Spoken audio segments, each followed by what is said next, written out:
On Saturday, June 26, 2021, the German Research Center for Geosciences reported that a moderate earthquake strikes near Strasbourg, France.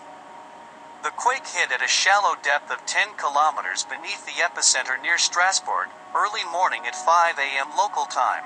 5 minutes later, second small earthquake was recorded at north of Strasbourg.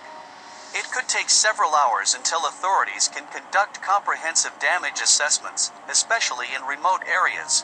A second report was later issued by the European Mediterranean Seismological Center, which listed it as a magnitude 4.1 earthquake.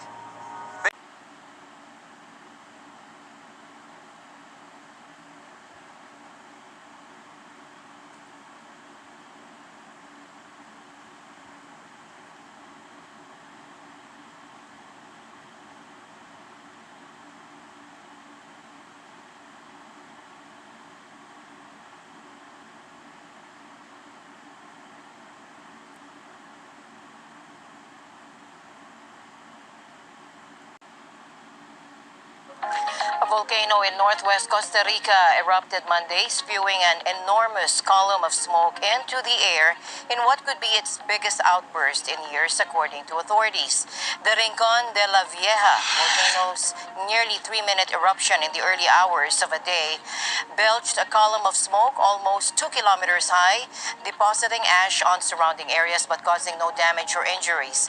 The volcano, whose eruption didn't trigger any immediate evacuations, is situated in a national park in Guanacaste province, some 200 kilometers from the capital San Jose. It was a pretty energetic eruption, according to Martin de Moor, a specialist at the Volcanological and Seismological Observatory of Costa Rica. Although the volcano has frequent outbursts, he said some 1,400 last year alone. This could be the largest since the 1990s. The National Commission for Risk Prevention and Emergency Management said it had deployed a team to evaluate the situation and urge people not to approach that site. Costa Rica has 5 active volcanoes. On July 1st, 2021, the first eruption at the tall volcano in 18 months began. Over the span of 5 minutes at 3:16 p.m. local time, a volcanic explosion occurred which ejected bombs of lava and particles of ash. As you can see in this video, the explosion generated a series of pyroclastic flows which traveled about a kilometer within the main crater lake of this volcano. However, given recent long-term seismic activity and unusually high emissions of sulfur dioxide from this volcano, a larger eruption is almost certain. As a result, tens of thousands of people have been ordered to evacuate. Although a large evacuation radius has not yet been ordered, residents up to 16 kilometers away need to be prepared to evacuate. The graphics being shown on screen display the areas at risk for volcanic bombs, volcanic tsunamis, and pyroclastic flows from this highly dangerous volcano. Before I state what I expect to occur in the next few weeks, let me summarize what has happened so far since its last eruption in January of 2020. The tall volcano can be found on the island of Luzon in the central western Philippines. Specifically, it is 66 kilometers south of Manila. At first glance, it may appear as though the tall volcano is just the island in the middle of the large lake. However, looks can be deceiving. The volcano actually encompasses the entire lake, as the lake is the result of several supermassive eruptions. 4 ancient caldera collapses created the lake, each of which was several times larger than the 1991 eruption of Mount Pinatubo. The last of these large eruptions occurred in 3580 BC. Thus, the lake represents the volcanic equivalent of a sinkhole. Since eruptions from this volcano began to be recorded in 1572, 36 different eruptions have occurred. All of these eruptions have originated from the island in the center of the crater lake, although at varying vents on the island. If you look close, I do not have any AC units, unfortunately. I sold out of those within the first 2 days I brought them in this week. I didn't think it would be this hot. I mean, I come here all the time, but today is just like really, the surface of the ground is super hot. We just have the air sealing, the fans. Yeah, the fans, we have fans, and that's all. We just keep the windows open, and we try to have that cross air, you know, like makes it cool, everything. Yeah. That works really well, and it saves a lot of energy, yeah. I think that we all should be doing our part to save as much energy, conserve as much as we can. It may be the first day of summer in the Northern Hemisphere, but for some 50 million people in the U.S., summer has arrived early and hotter than ever before. In just the last week, high temperature records have been shattered all across the western half of the United States. Let's pull in the map to show you what we're talking about. Salt Lake City in Utah just saw its hottest day since record keeping began back in 1870, 107 degrees Fahrenheit. That's 42 degrees Celsius. You see it right there. Wyoming also saw new records. In Nevada, Las Vegas continues to flirt with its all-time high of 47 degrees Celsius. You see right there. But the U.S. city melting the most, Phoenix, Arizona, which just set an all-time record of 5 consecutive days of 115 degrees Fahrenheit. See right there, that's 46 degrees Celsius. Now the heat is making severe droughts across the western U.S. go from bad to worse. The federal government is already planning to declare an official water shortage at Lake Mead in August.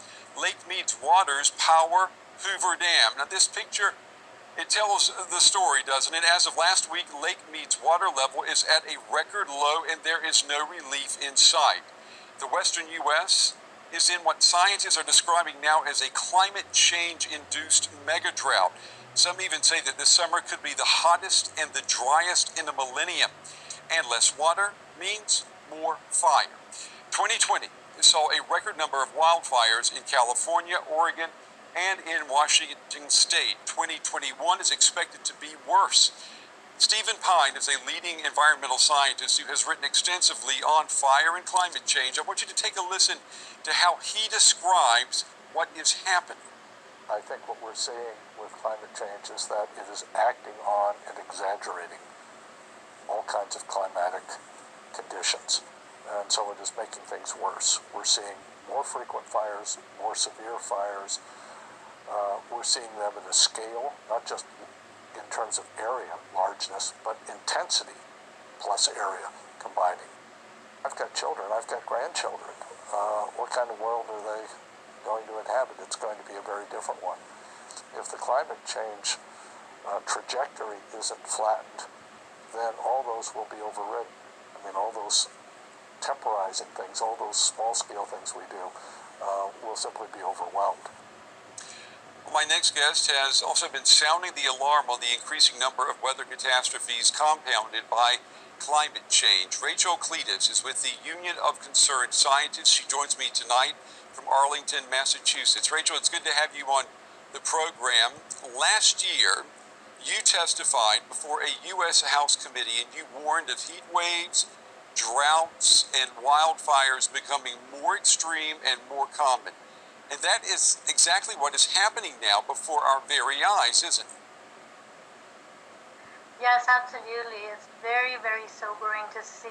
Climate change is here and now. This is not about some distant future. We're seeing this terrible heat wave that you just described on your program unfolding around the western U.S. Right now. We're seeing conditions of extreme drought, setting up for a terrible wildfire season that's already begun. It's already underway in the western U.S. and we're just now in June. So this is just the front end of summer. Very sobering. Rachel, can you point to any real action or tangible measures of the U.S. government since you testified last year before that committee? Yeah, so just to unpack it a little, we are here in this moment, this terrible drought and wildfire season, not because of any individual year. This is a multi-year trend that has been set up. Climate change is driving these very extreme high temperatures. We're seeing earlier snowpack melt. We're seeing the ground very, very dry in a multi-year fashion, and that's setting up a wildfire season of the kind we're describing. We have a lot of catch-up to do, and that's just the bottom line. So this Biden administration, the new administration that's come in this year, as well as Congress, really has a lot of ground to make up. We have to be both investing in making sure that our forests are healthy, forest ecosystems are healthy, that we're investing, of course, in the emergency firefighting and the relief measures that communities need. But we have to be thinking about the long-term trend here. We're not going to be able to avoid all of these conditions. The fact is our current and vast heat-trapping emissions have already created really dangerous conditions. So now the question is, how can we try to minimize the risk? Well, the impact of a drought here in California is playing a huge role in the food that we eat, but we are not the only ones. Most of Utah is already at its worst drought level, and it's only mid-June. It's why this water is so important. This drought isn't about, we talk about the drought all the time, like, oh, it's dry in Utah. Well, this year, it's serious. That was Ron Gibson, who is part of the Utah Farm Bureau. During his call this week with fellow Western State Farm Bureaus, he heard this from the president of California's. There will not be tomatoes from California this year because they don't have any water. That is not good news. Now, Western farmers are warning unless conditions change quickly, the drought will take an even bigger toll on the country's food supply. The U.S. Drought Monitor shows 85% of California is in an extreme drought. That's up from 33% recorded at the start of this year. The economic recovery continues apace, and Hickman Transport is feeling it. The orders are coming in. The company has 9 lorries, but can't use 3 of them. They can't recruit enough drivers. Our prices are going up, everybody else's prices are going up, because there is a labour bottleneck. Not enough drivers to do the work that needs to be done. The work is there to be done. There's no shortage of work to do. It's the shortage of equipment and men to do it. This is a problem. The supermarkets which kept the nation fed during lockdowns now find their supply lines under pressure. In a letter to the Prime Minister, the Road Haulage Association says there are now more than 100,000 vacancies for HGV drivers and that the situation is at crisis point. The letter calls on Boris Johnson to intervene to avert critical supply chains failing at an unprecedented and unimaginable level. It adds supermarkets are already reporting that they are not receiving their expected food stocks. The letter is signed by the Chief Executive of the Food and Drink Federation and a host of other business groups representing the food industry. Some in government seem to think the industry is crying wolf. We are not crying wolf. The scale of the driver shortage is enormous. This is of crisis proportions. We are likely to see gaps on supermarket shelves in weeks to come if we don't get an immediate response from government. The supermarkets admit that the shortage of lorry drivers is causing minor disruption and that in recent weeks there have been issues with the supply of salads, fruits and berries, yogurts, vegetables and bottled water, but they insist general availability is good. Last week, at a meeting with Transport Minister Baroness Veer, Tesco called for action. According to several people at the meeting, Tesco's Transport Director, Matthew Rind, said the driver shortfall has significantly impacted suppliers' ability to respond to Tesco's orders. He added, "We absolutely agree that the can cannot be kicked down the road." The head of logistics for Sainsbury's agreed. Recruitment shortages are being blamed on Brexit and COVID restrictions, and they aren't limited to lorry drivers. Meat processing factories say they too are struggling to get the staff they need. I have never had chief executives of massively large companies phone me up and saying, "Nick, we have to do something. We're weeks away from a crisis." I've never had that in the time I've been in this job. Companies want the government to relax the post-Brexit immigration rules, but tonight a government spokesman made it clear that isn't going to happen. The government thinks the onus should be on companies to make their jobs more appealing to British workers. John Hills, News and Tech. We begin today with that story of a top United States general warning of civil war in Afghanistan after the US troop withdrawal is completed. General Austin Miller says a civil war is certain and it should be a concern for the rest of the world. He added that it was important to reduce violence if the conflict-hit country is to achieve a political solution.